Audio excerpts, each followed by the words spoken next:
আমিত্তি কিংবা হিন্দিতে ইমারতি যাকে বলা হয় তা কিন্তু আদৌ জিলেপি না। অনেকটা একই রকম দেখতে হলে দুটি কিন্তু আলাদা মিষ্টি।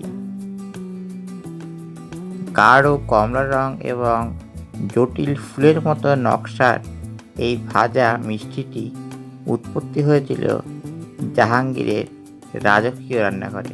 ঐতিহাসিক নথি থেকে জানা যায় ইমারতি বা আমিত্তি মুঘল আমলে তৈরি হয়েছিল। বলা যায় এটি আধুনিক জিলেপির পূর্বপুরুষ। ১৭০০ শতকে জাহাঙ্গীরের রাজকীয় রাঁধুনিরা ভাবলেন নতুন মিষ্টি কিভাবে তৈরি হবে তা নিয়ে একটু পরীক্ষা নিরীক্ষা করা যাক। জানা যায় এই পরীক্ষার মধ্যে বিউলির ডাল দিয়ে তারা অনেক রকম পরীক্ষা নিরীক্ষা করেছে। আর বিউলির ডালই হলো আমিত্তির অন্যতম উপাদান। পরবর্তীকালে বেনামি মিষ্টি প্রস্তুতকারকেরা ইমারতিকে বা আমিত্তিকে নিখুঁত করে তোলে।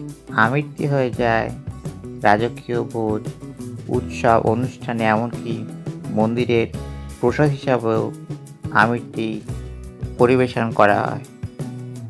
২০২৩ সালের নভেম্বর মাসে ইমারতি বা আমিত্তি জিআই ট্যাগও পায়।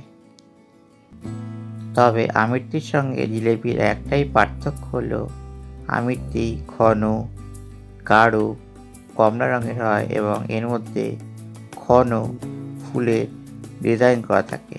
ভারত তথা কলকাতার অলিগলি মিষ্টির দোকানগুলিতে আমিত্তি একটি স্বতন্ত্র স্থান অধিকার করে আছে।